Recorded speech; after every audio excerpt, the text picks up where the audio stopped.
กองประชุมสรุปเวียกการป้องกันชาติป้องกันความสงบ3แขวง1นครหลวงและ2กองพลประจำปี2025และวางทิศทางแผนการปี2026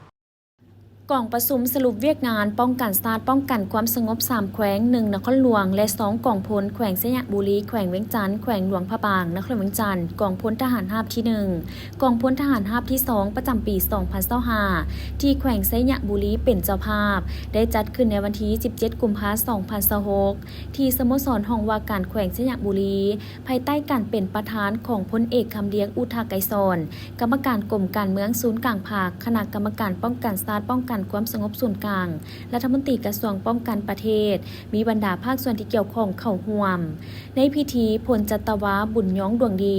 ห้องประธานผู้ประจำการคณะกรรมการป้องกันชาติป้องกันความสงบแขวงหัวหน้าการทหารกองบัญชาการทหารแขวงสยบุรีได้ผ่านบทสรุปตีราคาสภาพการเคลื่อนไหวเวียกงานป้องกันชาติป้องกันความสงบในระยะผ่านมาภายใต้การชี้นำพาของภาครัฐบาลก็คือคณะกรรมการป้องกันชาติป้องกันความสงบแต่ละคันคณะภาคคณะบัญชากำลังประกอบอาวุธกำลังหลวงและกำลังท้องถิ่นได้พร้อมการจัดตั้งพันขยายมาติกล่องประชุมใหญ่ของศูนย์กลางภาคมาติกล่องประชุมใหญ่ขององค์คณะภาคกระทรวงป้องกันประเทศกระทรวงป้องกันความสงบมาติกล่องประชุมใหญ่ของคณะบริหารงานภาค3แขวงนครเวียงจันทน์และมาติกล่องประชุมเวียกงานป้องกันชาติป้องกันความสงบ3แขวงนครหลวงและกองพลทหารราบที่1กองพลทหารราบที่2ประจำปี2025ผ่านมา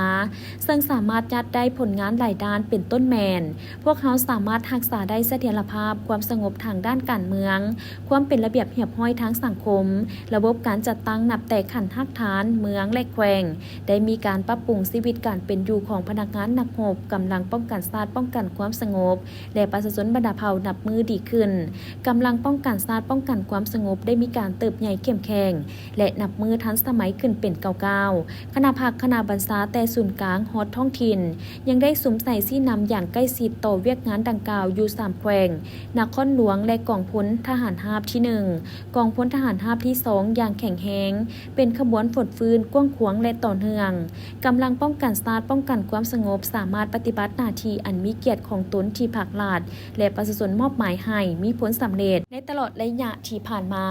โอกาสนี้พลเอกคำเลี้ยงอุทาไกรสอนได้ให้เกียรติโอ้ล้มต่อกองประชุมซึ่งก่อนอื่นสหายได้ตั้งหน้าให้การนำภาครัฐคณะกรรมการป้องกันชาติป้องกันความสงบส่วนกลางได้แสดงความย่องยอชมเชยต่อผลงานและเสษนา